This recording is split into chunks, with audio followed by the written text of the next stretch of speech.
bisitahin ko muna yung mga tanim natin na saging at saka yung ating coconut dwarf. Grabe yung nangyari sa mga kawayan. Kita nyo naman kung gaano karami yung kawayan dito. Masira lang ng bagyo. Pero pwede pa yan mga ka-farmers. Oh.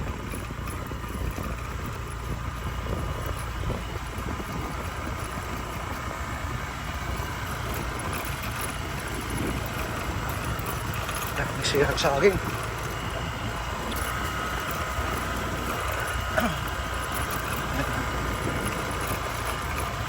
Nire-remedyo pa yung mga saging. Yung pwede pa, tinatanggalan ng dahon. Kasi yung mga nabali, mamamatay na yan. Yung mga dahon na yan, kaya kailangan tanggalin. Katulad yan, no? Yung mga nabali, kailangan putulin yan para umusbong ulit ang dahon.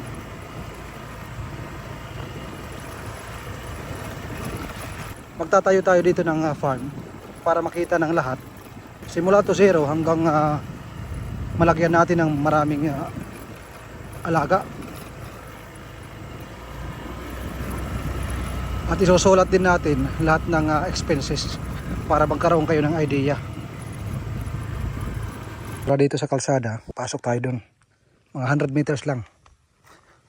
Daming panggatong, mga farmers.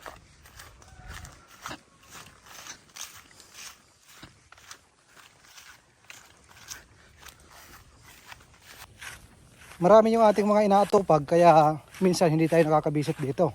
Baka next month or next week hindi na busy. Sisimulan ko ang farm na ito. At ilalagay ko lahat ng expenses para sa mga ka-farmers natin na gustong magsimula. Magkaroon kayo ng idea. Simula sa bakod, kulungan ng ating mga manok at maging sa ating ipapatayo na babuyan. Low budget lang na pwede natin mapagkunan ng idea. Hindi ko na alam kung nasa ng daan dahil sa maraming sira. Mayroong daan doon. Pero sa una dito ako dumadaan. Nasira kasi mga Jimilina na tumba. Pwede pa naman magamit.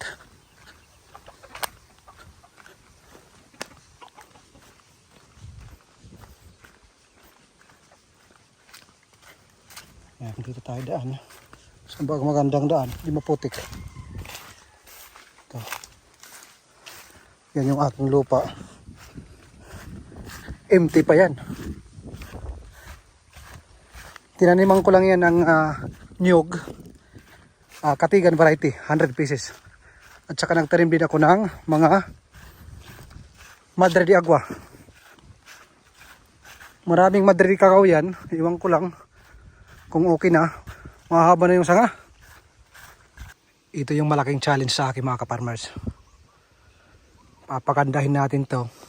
Tandaan nyo yung itsura nito mga ka-farmers. Hindi aabot ng 1 year. Magkakaroon ito ng kamalig. Maganda yung bakod. At maraming mga alaga. Kaya kung dumating tayo sa panahon na yon, balikan nyo ito mga ka-farmers. Tingnan nyo kung saan tayo nanggaling, di ba? Maraming pagsubok ito. Araw-araw kailangan natin trabahuin. Maraming saging doon, maraming nabali. Sayang. So ayan mga ka-farmers, sa susunod na pagbalik ko dito, magdadala ko ng mga tao. Papalinis ko to at saka ipapachinso ko yung mga Jimilina. At sa kawayan naman, wala akong problema. Galing doon, paikot yan, puro kawayan yan mga ka-farmers. Nakita nyo naman sa mga daanan, puro kawayan. Wala ho tayong problema sa pagtatayo or sa mga materialis. Dahil marami tayong mga material na pwede magamit na hindi na natin kailangan bumili. Pero kailangan ko lang magbayad ng tao. Siyempre hindi ko kakayanin yan pag walang ibang tao. Kukunin ko yung kapatid ko, papatulungin ko dito. Kasi ang bala ko dito, magandang farm, maganda yung landscape at maglalagay tayo ng maliit na swimming pool para pag pupunta dito yung aking mga anak ay magi-enjoy sila. Sasanayin ko yung aking mga anak na mas masarap pa rin mabuhay dito sa probinsya. Hindi yung palaging nakapokus sa gadget. Oh, may ahas. Pusang wala. Maliit na kobra mga kaparmers. Tindig balahibo ko. Nagpapabilad siguro. Nandyan oh. Buntot na lang nakita. Pumunta doon. Hindi ko nahanapin yan. Simula ng bumagyo, ngayon pa lang umaraw. Nagpapabilad siguro. Tumindig balahibo ko. Bakit kaya ganyan mga kaparmers? Pag nasa ganitong farm ka, tapos makakita ka ng ahas, tumitindig yung aking balahibo. Iwan ko lang kung sa akin lang nangyayari yan. Pero sa aking mga kaibigan, ganoon din naman.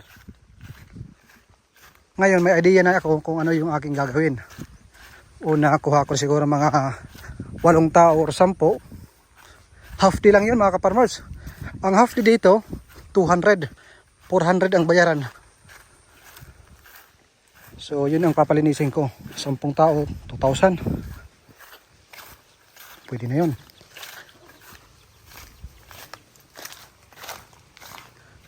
Bago marating ang aking munting lupa, mayroon ding dadaanan na ibang may-ari na lupa. Ito yun. Sabi ko pa nga sa kanina, 100 meters. Kaway-kaway sa ating mga kaparmers. Kaway-kaway sa ating mga OFW at mga nagtatrabaho na mga gusto nang mag-retire at pumasok sa farming business. Pag ganito kasi mga kaparmers, kailangan sumugal tayo. Minsan natatalo. Pero bibihira lang natatalo. Basta't magfo-focus tayo sa ating mga gagawin. Nakita nyo naman kung gaano kasukal yung ating lupa na gagawin natin farm. Simula sa paglilinis hanggang makumpleto natin. Malayo na yung 6 months niyan mga kaparmers. Papakita ko sa inyo yung aking mga idea or aking mga gagawin sa ating farm. Uwiin muna ako mga kaparmers. Sa awa ng Diyos, hindi na umuulan.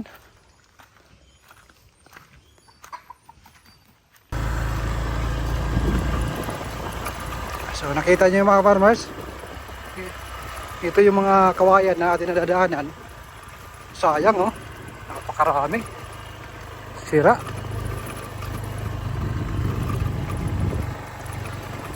Pwede tayo makakuha dyan para doon sa farm.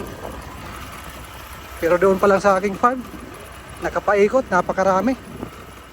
Siguro hindi na kailangan kumuha. Pag nagkulang, pwedeng kumuha.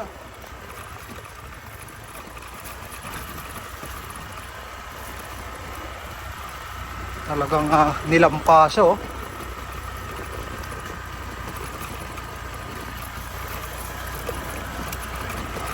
Masarap ng buhay dito sa probinsya kaysa doon sa city, sa totoo lang. Lalo na pag mayroong baha, mayroong typhoon, pag mayroong malakas na bagyo, lindol, mas masarap pa rin dito sa probinsya. Katulad dito mga kaparmers, sabi ni Bossing, tinatapon lang daw to. So bawat tabo, katulad dito, Thursday ngayon, may tabo. Napakaraming ganito, tinatapon lang. Pwede nating kolektahin at ibigay natin sa ating mga alaga.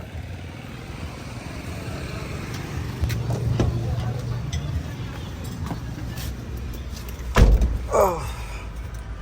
Gusto nyong maglagay sa inyong mga farm? Ganyan, panalo na yan, 3,800.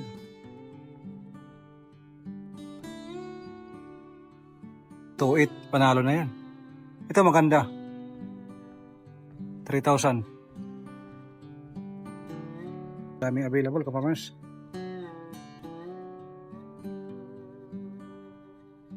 Bili na ako ng panel para sa farm. Ito yung binili sa una, 100 watts. Pinalitan ko ng 200. Kasi yung nabili ko na solar power is 200 yung max nun.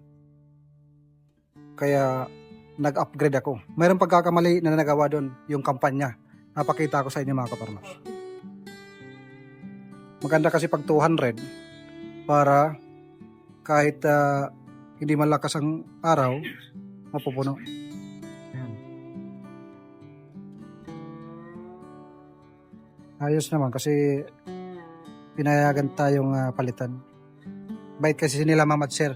Pinagbigyan tayo. Ang presyo ng 100, 1,600. Pagdating sa 200, 3,000. Yan. Ito yung solar power na gagamitin natin sa farm. Temporary. Thunderbox 300 light. Tapos yung 200 watts na panel. Papakita ko sa inyo pag na-set up na. Kaso ito, nagkaroon ng error sa kanilang pag-print. Sa una, nakita nyo naman na binalik ko yung 100 watts. Kasi, nang bumili, hindi ako kasama noon, yung asawa ko lang. Ang max niya is 100 watts. Nakita ko sa kanilang page, meron silang pinaliwanag na itong ganito daw, sa mga nakaranas ng ganito, nagkaroon sila ng pagkakamali. Humihingi sila ng patawad. So ayun, pinalitan ko. Ayos naman, pinagbigyan ako. So ayan, abangan nyo kung magiging okay ba itong ating mini solar power. Ito pala ay nabili ko ng 6,000. Tapos 3,000, lumalabas na bali 9,000 yung aking nagastos. At kaya hindi tayo araw-araw nakakapag-upload dahil may problema tayo sa ating wifi connection. Simula ng bumagyo, hindi pa inaayos. Hindi lang naman tayo ang naganito. Napakaraming connection ang nasira at pasalamat nga tayo mayroon ng kuryente ngayon. Ano kayang sira nito mga ka-farmers? Para magkaroon tayo ng idea.